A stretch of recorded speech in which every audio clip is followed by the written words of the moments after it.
Alright guys, so up to this point we've gone over all of the absolute basics in the JavaScript language. So things like variables and data types, conditionals, functions, loops.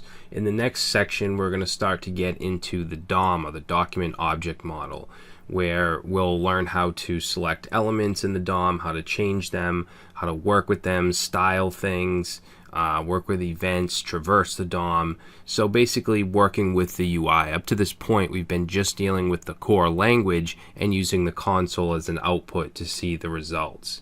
Alright, now before we get into the DOM in the next section, I just wanted to take a few minutes to talk about and look at the window object. Alright, because the document object is actually part of the window object, as with many other things.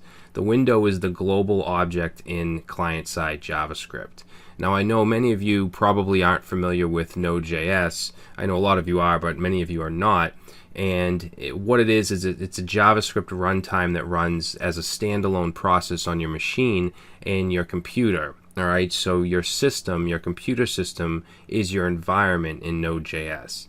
Well, in client-side JavaScript, which is what this course is about, the window or the browser is the global environment. Okay, and what's cool is Node.js and Chrome both use the same JavaScript engine called V8, and it works the same way, it's just in different environments.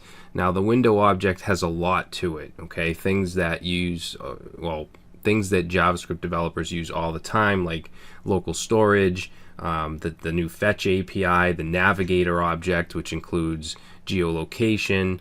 And then it even includes methods like alert and prompt and confirm. So I want to take a look at some of these properties and methods.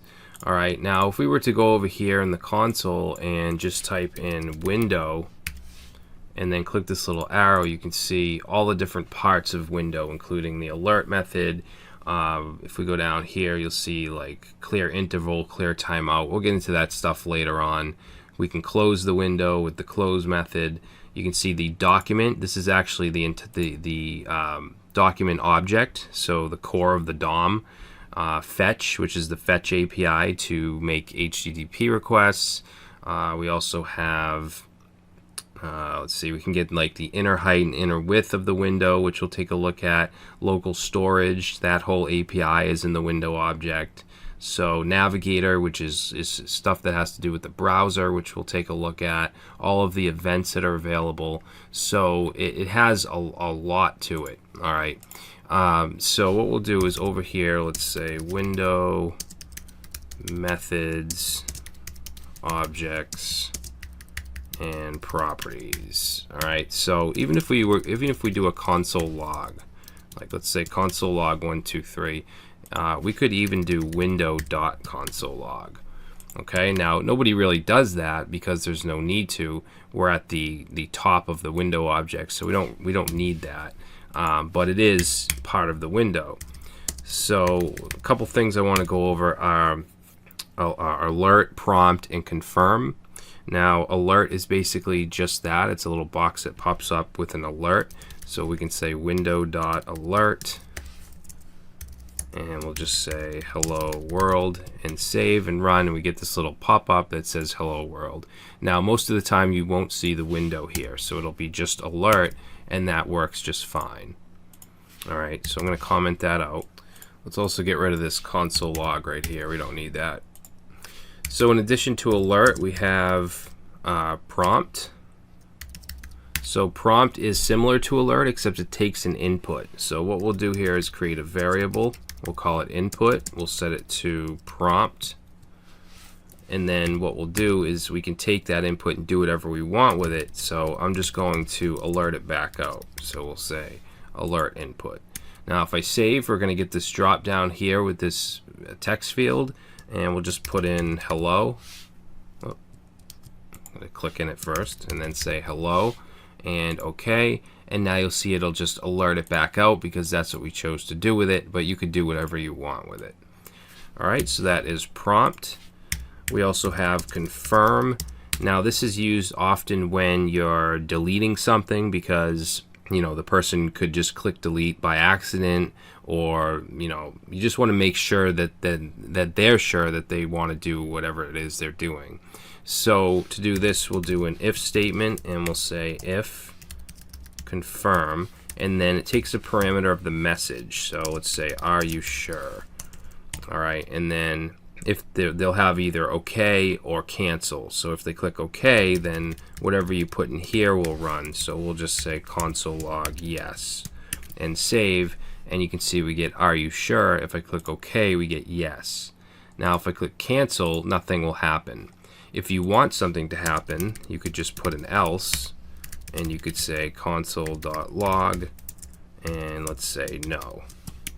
All right, so if I click OK, we get yes, and if I click cancel, we get no.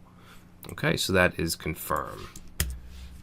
Now these aren't the best looking things. I mean, I would suggest putting alerts. For instance, if you have like an error message on form validation, I would suggest using the DOM and then, you know, outputting a nice looking bootstrap alert or something like that, rather than using these. These are kind of 90s type web applications, but they are there for you to use. All right, so now what I want to do is look at some properties. So for instance, we can get the height and the width of the window. Okay, you might need that for some kind of interactive application. What I'm going to do is declare a variable of val, and then down here console log it, just so we don't have a million different console logs to see these values. All right, so we can get the outer height and width. So we'll say val equals window dot outer height. Let's save that. Let's see, undefined. Why is it? Oh, I put two T's. All right, so the outer height right now is 1087. If I were to go ahead and shrink this down and reload, we get 863. All right, and you could actually create an event where, and we'll get into events later, where if you resize the window, this will constantly change, and you can do different things with that in terms of, you know, styling. Now we can also get the outer width. So if we go ahead and say outer width and save, we get 510, but if I were to make this a little bigger and reload, we get 561. All right, and outer is going to be from the outer edges. We also have inner width, which will be inside. So if you have scroll bars, for instance, it will be inside the scroll bars. So what I'll do is just copy this and paste that in, and this will be inner height and width. So we'll just change this to inner. Let's take a look at the height. So we'll just comment that out and save. We get 442. If we look at the width, we get 492. All right, now notice that the height was only 442 because it's not counting this. It's from here to here. All right. Actually, you know what I want to do is let's comment that back out. 442, but if I make this the Chrome tool smaller and reload, we get 607. All right, and notice that the outer height didn't count this. It was from top, you know, the very top to the very bottom. All right, so that's inner height and width and outer height and width. Now we can also get scroll points. So if you want to figure out where you are in terms of scrolling, we could say val equals window dot scroll y, which would be on the vertical axis. So if I save, we're going to get 0 because we don't even have scroll bars. So obviously we're at the very top.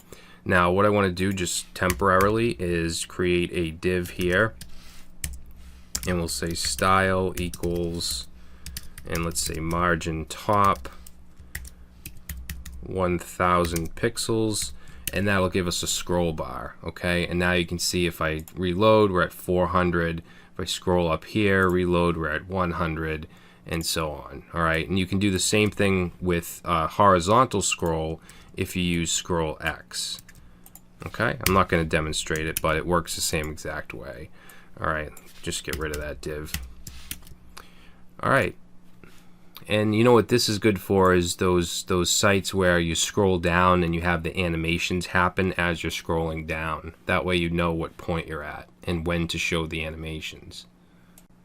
All right, now there's a few other things I want to look at. That is the location object and the history object, which is part of the window object. All right, so what we're going to do here is, let's go and let's put a comment in here. We'll say location object. All right, so I'm going to set val equal to window dot location so we can see what that includes. So if we look at this, this object here, you can see we can get things like the host, which is the in this case the loopback address and the port, the host name, which is just the address.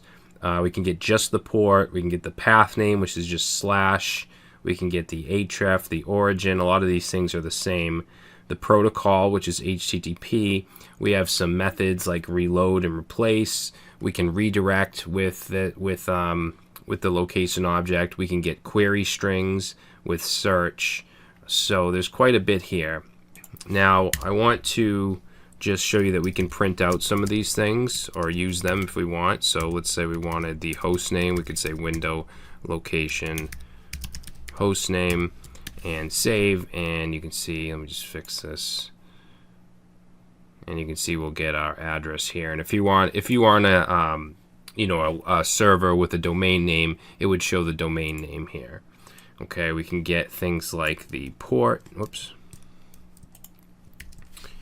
So if we go ahead and show the port number, which should be 5500 in my case. Another thing we could do is href, which will give us everything. It'll give us the protocol. You can see it gives us the protocol. It gives us the host name and the port. All right, another cool thing we can get is the search parameters. So if we say .search, we're not going to have anything here by default, but if we go up here and add a question mark, and let's say ID equals 1, then that's what's going to show in .search. It's going to show the query string. So if we were to do ampersand, we'll say ampersand name. Actually, I'll just go ahead and do that. So we have name equals Brad and member equals standard. All right, so later on what I want to do, not in this video, but later on, I'd like to do an exercise where we actually extract these values from the URL and put them into our script. And you can imagine some of the cool things that you could do with that. So you could have links that people click on, or get forms that people submit that will give you these parameters, and then you can do cool things with them. All right, so that is search. Now we can also do certain things with the location object, like redirect. So if we wanted to redirect, we could say window.location, and we could take that href value. Okay, remember we showed what it was, but we can also set it. So let's say HTTP, and we'll say google.com, and save. And now when it reloads, we get redirected to Google. All right, and usually this would be within your website, but you can also do external URLs. All right, another thing we can do is reload the page. So if we say window.location.reload. Now, if I save this and we go to our site, which is 127 loopback address 5500, it's gonna keep reloading. You'll see that it keeps stuttering because it's just constantly reloading, which obviously isn't very helpful. But if you did need to reload the page, you could use that. So I'm just going to comment that out. Let's also comment out the redirect. Oh. All right, so you can use the location object to redirect and reload the page. But reload you would use in some kind of function. You wouldn't just put it right in the global scope so that it keeps reloading. All right, so now what I want to do is take a look at the history object. So we'll go down here, let's say history object. Actually, I'll put that in lowercase. Now, history is just that. You can get your browsing history. So first thing we'll look at is, let's say, window.history.go. All right, and this will actually bring us back to wherever we came from. And we can do -1 to go back to the site before this, -2 to go before that. So what I'm going to do is just browse to a couple sites. So let's go to google.com. Let's go to facebook.com. We'll go to Twitter. And then we'll go back to our site. Okay, so if I go window.history.go and then pass in here, let's say -1, and save and reload, it's going to go to Twitter. If I change it to -2, save, and then we go back to our site, and you can see it takes us to Facebook. All right, so I'm going to just comment this out. Oops. And we'll go back. All right, so we can also check out the history length. If we were to, actually we'll put it in the val. We'll say window.history.length and save, and you can see we have 6. So basically we have 6 sites behind us. So the last thing I want to look at is the navigator object. All right, now the navigator object has to do with the actual browser, not the window or the environment, but the browser itself. So Chrome, Firefox. Now it's called Navigator because it's actually named after the old Netscape Navigator browser. All right, so there's quite a few things that we can take a look at here. So first of all, let's just put inside of our val variable window.navigator and save. And if we take a look here at this object, you can see we have quite a few things available. So we have the app code name, app name. Now app name is always going to be Netscape unless you're using IE, then it will be IE. God forbid, hopefully you're not using IE. The app version, basically this is either going to be 4.0 or 5.0. This isn't the version of Chrome. Actually, you know what? It'd probably be easier if we just print some of this stuff out so I can show you. But real quick, just to look, you can see geolocation is actually part of the navigator object. What else? The user agent. Okay, so that we can get the type of browser we're using from this. Now, notice it does say Mozilla, it says Safari, it says Chrome, but it does give us the correct version. I am using 6.1 point whatever. Let's see, storage, so Navigator Storage Manager, some other stuff here. You can see the vendor of the browser is Google Inc. Platform, so you can get the user's operating system, which is if it's on Windows, it'll be Win32. I believe if you're on a Mac, it'll be Darwin. All right, so let's look at some of this stuff. We'll put it in the val here. So if we say window.navigator.appname, then again, that's just going to give us Netscape unless we're on IE. All right, we can also get the version. So if we just go ahead and I'll just copy that down, and we can say app version, which will give us 5.0. Now this has to do with specifying 4th and 5th generation browsers. All right, and then you can see down here it gives us the version of Chrome. So if you want to actually use this to extract someone's version of their browser, you're going to have to do a little bit of magic and use some regular expressions and kind of filter through this. All right, same thing with user agent and anything else. So actually, let's take a look at user agent. That should give us pretty much the same thing. So that's going to be navigator.user agent, and we'll save. And you can see it looks very similar. It has the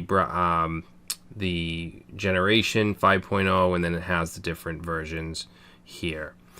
All right, let's see, what else can we look at? So we can get the operating system or the platform, and we can get that with navigator.platform, and that gives us Win32. So you could do, if window navigator platform equals Win32, then do something on Windows. If it equals Darwin, then do something on Mac, and then I forget what it is for Linux. So we can also look at the vendor. So if we go ahead and do vendor, that will give us Google Inc. We can also get the language. We can get the language of the browser, which of course in my case is en-us. And there's some other stuff too, but it's not really worth going through. But I just wanted to show you that these are part of the window object. We will probably use some of this stuff later on, especially like redirecting with location and stuff like that. But that's going to be it for this video, guys. In the next section, we're going to start getting into the DOM. Okay, so we're going to get into the document object model and start to look at nodes, different elements, how to select elements, how to change content, how to change styles, how to basically work within the UI, change the UI, add events, all kinds of stuff like that. All right, so thanks for watching, and I will see you in the next section.